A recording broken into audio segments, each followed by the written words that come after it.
Hello बच्चों, स्वागत है आप सभी का आपकी अपनी अर्थशास्त्र की ऑनलाइन क्लासेस में। तो बच्चों, आज मैं फिर से आप सभी के सामने उपस्थित हुई हूँ आपकी कक्षा 11 का विषय लेकर। कक्षा 11 में आज हम 12वां चैप्टर करेंगे। हम कक्षा 11 और कक्षा 11 का हमारा ये 12वां चैप्टर है जिसका नाम है हमारा सह संबंध, को रिलेशन हम इसे कहते हैं। और इस चैप्टर की ये हमारी पहली वीडियो है। अगली 2-3 वीडियोस के अंदर हम अपने इस चैप्टर को कंप्लीट करेंगे। तो बच्चों, सबसे पहले आपको पता होना चाहिए सह संबंध क्या होता है, को रिलेशन क्या होता है। तो सह संबंध यानी कि सह यानी कि कोई साथ वाला हो। तो मैं आप लोगों को बताना चाहूंगी कि अब तक हमने जो पढ़ा वो एक चर के बारे में, वन वेरिएबल के बारे में पढ़ा था। लेकिन सह संबंध की जरूरत हमें कब पड़ती है? जब एक चर नहीं, जब कम से कम 2 चर जरूर हों। तो सह संबंध यानी कि साथ में किसी दूसरे के साथ संबंध। तो इसीलिए सह संबंध क्या होता है, कोरिलेशन क्या होता है कि 2 या 2 से अधिक चरों में जब संबंध की बात आती है तो उसे हम सह संबंध बोलते हैं, उसे हम कोरिलेशन बोलते हैं। अब तक हमने एक वेरिएबल के बारे में पढ़ा, एक चर के बारे में पढ़ा, तो उसका किसी के साथ संबंध नहीं था। तो कोरिलेशन हम कब पढ़ेंगे, सह संबंध कब होता है? जब 2 या 2 से अधिक चरों में संबंध की बात होती है। तो मैंने इसके लिए उदाहरण लिखा है। उदाहरण के लिए हम कीमत और मांग को देखते हैं। कीमत और मांग ये 2 चर हैं हमारी। कीमत में जब परिवर्तन होता है तो मांग भी बदलती है। आप सभी को पता है, हम मैक्रो पढ़ रहे हैं। अब हमने माइक्रो में पढ़ा था कि जब किसी वस्तु की कीमत बढ़ती है तो मांग घट जाती है। ऐसे ही जब किसी वस्तु की कीमत कम हो जाती है तो मांग बढ़ जाती है। तो ये 2 चर हैं और इन 2 चरों में आपस में संबंध वो हमारा क्या कहलाएगा? कोरिलेशन। ठीक ऐसे ही रोजगार और उत्पाद के बीच में भी संबंध होता है। एक चर रोजगार है, रोजगार के कारण उत्पादन पर प्रभाव पड़ता है, जैसे कीमत के कारण मांग पर प्रभाव पड़ा। जब रोजगार बढ़ जाता है तो उत्पाद भी बढ़ेगा, अगर रोजगार कम होगा तो उत्पादन भी कम होगा। तो सबसे पहली बात, कोरिलेशन किसे कहते हैं, सह संबंध किसे कहते हैं, इसकी क्या परिभाषा है? तो जब 2 या 2 से अधिक चरों में संबंध की बात करते हैं तो इट मीन्स हम कोरिलेशन पढ़ रहे हैं, इट मीन्स हम सह संबंध पढ़ रहे हैं। उदाहरण के लिए कीमत और मांग ये दोनों चर आपस में सह संबंधित हैं, ये कोरिलेटेड चर हैं। तो अब हम तो ये जो 2 या 2 से अधिक चरों की बात, तो अगर 2 समूहों की बात हो, 2 श्रृंखलाओं की बात हो या 2 वर्गों की बात हो, तो 2 या 2 से अधिक, चाहे वो कुछ भी हो, चाहे वो समूह हो, श्रृंखला हो, वर्ग हो, उनमें पाया जाने वाला संबंध ही सह संबंध कहलाता है, कोरिलेशन कहलाता है। तो ये हुई इसकी परिभाषा, डेफिनेशन। बहुत ही आसान परिभाषा है। इसके बाद आता है चैप्टर में कि सहसंबंध कितने प्रकार का होता है। तो मैंने यहीं से निकाला है, सहसंबंध को हम कई तरह से बांट सकते हैं। ये नंबर 1 धनात्मक, ऋणात्मक, और नंबर 2 पर समरेखीय और अरेखीय, और नंबर 3 पर हम पढ़ेंगे सरल या बहुमुखी सहसंबंध। तो धनात्मक और ऋणात्मक सहसंबंध ये हमारा पहले टाइप का कोरिलेशन है।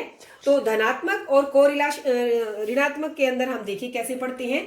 धनात्मक यानी कि पॉजिटिव जिसे हम कहते हैं, जब 2 चर, अब ये तो मैंने पहले ही बता दिया कि ये 2 चरों के बीच में पाया जाने वाला है, 2 चरों के बीच में। तो जैसे कीमत और मांग, अब ये धनात्मक कैसे है कीमत और मांग के बीच में? कीमत और मांग, ये मैंने यहाँ पर गलत लिख दिया, यहाँ पर हम लिखेंगे कीमत और पूर्ति।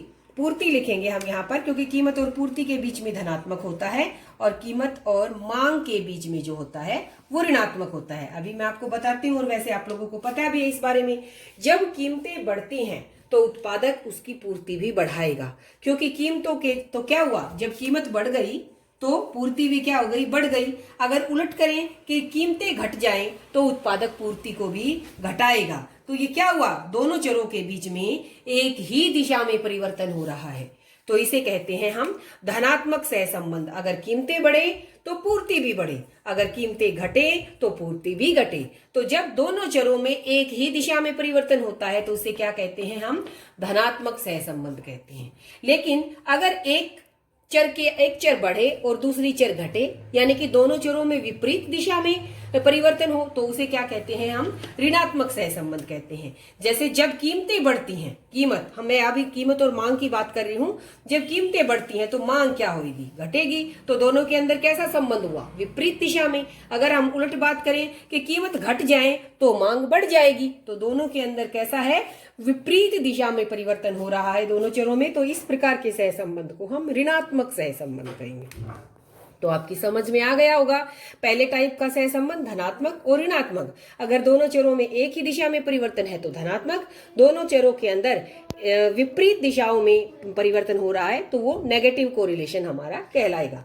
इसके अलावा दूसरे टाइप का है हमारा समरेखीय या अरेखीय। तो इसे समझाने के लिए मैं आपको बताना चाहूंगी कि दो चर है, मान लिया हमारे पास x और y। x ऐसे बढ़ रही है कि पहले 2 हो गई, फिर 4 हो गई, फिर 6 हो गई, डबल डबल। ऐसे ही ये 5, फिर 10 और 15। तो इस तरह से क्या हुआ कि ये चर भी बढ़ रही है, ये चर भी बढ़ रही है, और दोनों कैसे बढ़ रही है, ये भी डबल दो की तरीके से बढ़ रही है। तो अगर मैं इसको उसको प्लॉट करूंगी तो ये 2, 4, 6 ये ऐसे बनेगा, 5, 10, 15 ये और भी ऐसे बनेगा, इससे भी तेजी से बढ़ रहा है। तो ये क्या है, एक रेखा के अंदर इनके दोनों के दोनों धनात्मक हैं और दोनों एक रेखा बनेगी। अगर मैं इसे ग्राफ के ऊपर प्लॉट करूंगी तो इस तरह के सहसंबंध को हम समरेखीय कहते हैं। क्या कहेंगे हम, समरेखीय, के दोनों बढ़ रही हैं, दोनों घट भी सकती है। अगर हम ऊपर से करें, मैं इसको यहां से लिख दूं 6, 4, 2, 15, 10, 15, तो चाहे घटे चाहे बढ़े, वो क्या एक रेखा के रूप में ग्राफ के ऊपर प्लॉट हो रही, तो हम उसे समरेखीय कहेंगे। लेकिन अगर क्या हो कि एक बार ये बढ़े, एक बार घटे, बढ़े घटे, बढ़े घटे, इस तरह से हमारा ये होए कि भाई एक बार तो बढ़ गई, फिर घट गई, फिर बढ़ गई, तो इसे क्या कहेंगे हम, अरेखीय सहसंबंध कहेंगे। तो रेखीय, समरेखीय या अरेखीय क्या होता है, तो ये आपकी समझ में आ गया होगा कि जब दोनों चरों के अंदर संबंध क्या होता है, एक रेखा के रूप में, लाइन के रूप में, चाहे वो बढ़ता हुआ हो चाहे वो घटता हुआ हो, तो उसे हम क्या कहेंगे, समरेखीय कहेंगे। लेकिन अगर एक बार बढ़े एक बार घटे, ऐसे इस तरह से होए उतार चढ़ाव, तो उसे हम अरेखीय सहसंबंध कहते हैं। इसके बाद आता है हमारा तीसरे टाइप का सहसंबंध। तीसरे टाइप का सहसंबंध क्या है, सरल और बहुमुखी। तो पहले को हम सरल क्या होता है कि जब सिर्फ दो चरों के बीच की बात हो। देखिए मैंने ये एरो लगा रखा है, ये दो के लिए है कि सरल क्या है, सिर्फ दो के लिए। अगर सिर्फ दो की बात हो रही है, दो ही चरों के बीच में हम संबंध देख रहे हैं, तो वो सहसंबंध हमारा क्या कहलाएगा, सरल सहसंबंध कहलाएगा। लेकिन जैसा कि मैंने ऊपर बताया, दो या दो से अधिक भी हो सकती हैं। दो से अधिक में वो 3 भी हो सकती हैं चरें, 4 भी हो सकती हैं चरें। कैसे, अब जैसे मैंने मांग और पूर्ति बताया, ऊपर आपको रोजगार और उत्पाद बताया, तो ये तो दो ही चरें थी। इन दो चरों में क्या होता है, एक तो होती है हमारी स्वतंत्र चर और दूसरी होती है परतंत्र चर। या फिर हम इस तरह से भी कह सकते हैं कि भाई एक कारण होता है, दूसरा परिणाम होता है। जैसे जब कीमत घटती बढ़ती है तो कीमत का प्रभाव पड़ेगा मांग के ऊपर। ऐसे ही जब रोजगार घटेगा बढ़ेगा तो रोजगार का प्रभाव पड़ेगा उत्पाद के ऊपर। तो कीमत और रोजगार क्या हो गई, हमारी स्वतंत्र चरें हैं और ये इसके ऊपर निर्भर करती हैं, ये डिपेंडेंट हमारी वेरिएबल्स होंगी। तो जब दो चरों की बात करते हैं तो उनके अंदर एक स्वतंत्र चर होती है और एक परतंत्र गुण, एक गौण होती है और एक मुख्य होती है। तो वो तो हो गया हमारा सरल सहसंबंध, जब दो चरों के बीच की ही हम बात करें। लेकिन जब वेरिएबल्स 3 हो जाएं, 4 हो जाएं, 2 से अधिक हो जाएं, जैसे मैं आपको एग्जांपल देती हूँ, जैसे हम कृषि करते हैं, खेती करते हैं, मान लिया हमने गेहूं की फसल लगाई, तो गेहूं की फसल के लिए क्या करेगी, हमें वर्षा हुई अच्छी या नहीं हुई, या फिर वो भूमि कैसी थी, बंजर थी या उपजाऊ थी, किस प्रकार की थी, उसमें खाद किस प्रकार का डाला, जलवायु कैसी रही, तो बहुत सारी चीजों का प्रभाव पड़ा। तो ये क्या हो गई, 3, 4 मतलब 2 से अधिक चरें हो गई। तो जब इस तरह से 2 से अधिक यानी कि 3 या 4 चरों के बीच में जब हम सहसंबंध देखते हैं तो उसे हम बहुमुखी सहसंबंध कहते हैं। तो सरल सहसंबंध 2 वेरिएबल के बीच में, लेकिन 3 या 3 से अधिक अगर वेरिएबल्स हैं तो वो हमारा मल्टीपल या बहुमुखी हमारा सहसंबंध कहलाएगा। तो ये हुए सहसंबंध के टाइप्स, पहला धनात्मक ऋणात्मक, दूसरा समरेखीय और अरेखीय, और तीसरा सरल और बहुमुखी। इसके बाद बच्चों आता है हमारा सहसंबंध का परिणाम, क्योंकि जब हम सम्स करेंगे तो सवालों के करने से पहले हमें ये आना जरूरी है। तो मैं आपको बता दूं कि सहसंबंध जब हम दो चरों के बीच में या 2 से अधिक चरों के बीच में जब हम कोरिलेशन देखते हैं तो सबसे पहले तो हम क्या देखते हैं, सबसे पहले हम पूर्ण सहसंबंध और शून्य सहसंबंध इसके बारे में बात करेंगे। पूर्ण सहसंबंध क्या होता है, ये 2 प्रकार का हो सकता है, जैसे हमने ऊपर बात कर चुके हैं हम धनात्मक और ऋणात्मक। अगर दोनों चरें बिल्कुल सीधी बढ़ रही हैं, एक बढ़ रही है तो दूसरी भी बढ़ रही है, समान अनुपात में बढ़ रही है। अगर दोनों चरें समान अनुपात में बढ़ रही है, एक जितनी बड़ी चर तो उतनी ही दूसरी बढ़ गई, जितनी मांग बढ़ी उतनी ही पूर्ति बढ़ गई, जितनी कीमत बढ़ी उतनी ही पूर्ति बढ़ गई, तो उसे क्या कहेंगे, जिस अनुपात में वो दोनों अगर एक ही अनुपात में बढ़ रही हैं, एक ही दिशा में बढ़ रही हैं, तो वो क्या कहलाएगा, हमारा पूर्ण सहसंबंध और धनात्मक सहसंबंध कहलाएगा। फिर से सुनिए, पूर्ण और धनात्मक कब कहलाएगा कि दोनों के अंदर एक ही अनुपात में हो रहा है और एक ही दिशा में भी हो रहा है। धनात्मक के लिए मैंने ऊपर आपको बताया था कि दोनों चरों में एक ही दिशा में परिवर्तन होना चाहिए। तो मान लिया एक चर हमारी डबल हो गई तो दूसरी भी डबल हो गई, तीसरी भी डबल हो गई, तो इसे हम क्या कहेंगे, इसे कहेंगे हम धनात्मक पूर्ण सहसंबंध। लेकिन अगर एक चर बढ़ रही है और दूसरी उसी दिशा में घट रही है, ठीक है, एक जिस अनुपात में बढ़ गई दूसरी उसी अनुपात में क्या हो गई, घट गई, तो इसे हम ऋणात्मक सहसंबंध कहेंगे और ये पूर्ण ऋणात्मक कहलाएगी, क्योंकि जिस अनुपात में ये बढ़ी उसी अनुपात में ये घटी है। तो ये तो हुआ हमारा पूर्ण सहसंबंध, जिसमें पूर्ण धनात्मक भी हो सकता है, पूर्ण ऋणात्मक भी हो सकता है।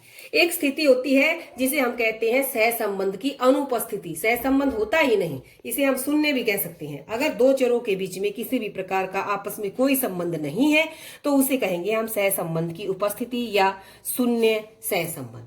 अब ये तो पूर्ण सहसंबंध पढ़ा, ये हमने सहसंबंध की अनुपस्थिति पढ़ी। इनके दोनों के बीच में तीन स्थितियां और हैं हमारी। तो वो तीन स्थितियां क्या हैं? पहली स्थिति उच्च। उच्च किसे कहेंगे? जब मैंने जैसे कहा धनात्मक प्लस, अगर पूरे दोनों एक ही दिशा में बढ़ रही हैं तो धनात्मक है, लेकिन दोनों एक ही दिशा में बढ़ रही हैं, लेकिन 0.75 और +1 के बीच में, अगर उनके बीच में सहसंबंध पा रहा है गुण, अगर हम जब हम सहसंबंध का कोरिलेशन का कोफिशिएंट निकालेंगे तो वो +75 और +1 के बीच में है तो वो उच्च सहसंबंध कहलाएगा। और यही अगर नेगेटिव है, नेगेटिव अपोजिट साइड में हो रहा है तो ये क्या कहलाएगा? उच्च ऋणात्मक सहसंबंध। और अगर सहसंबंध 0.25 और 0.75 के बीच में है तो इसे हम मध्यम कहेंगे। ये दोनों अगर एक ही दिशा में है तो वो धनात्मक हो जाएगा मध्यम, और अगर नेगेटिव साइड में है तो वो ऋणात्मक सहसंबंध हो जाएगा। ठीक ऐसे ही 0 और 0.25 के बीच की अगर हम बात करें तो ये हमारा निम्न सहसंबंध कहलाएगा। ये उसी दिशा में है तो हमारा निम्न लेकिन धनात्मक, और अगर नेगेटिव साइड में है तो निम्न है लेकिन ऋणात्मक सहसंबंध कहलाएगा। तो बच्चों, ये था सहसंबंध का परिणाम, जिसमें पूर्ण सहसंबंध में धनात्मक और ऋणात्मक हो सकता है, ऐसे ही सहसंबंध की अनुपस्थिति और तीन स्थितियां उनके बीच में आएंगी। उच्च धनात्मक भी हो सकता है, ऋणात्मक भी, मध्यम धनात्मक भी, ऋणात्मक भी, और निम्न धनात्मक भी, ऋणात्मक भी। तो आज के लिए मेरे ख्याल से इतना काफी है।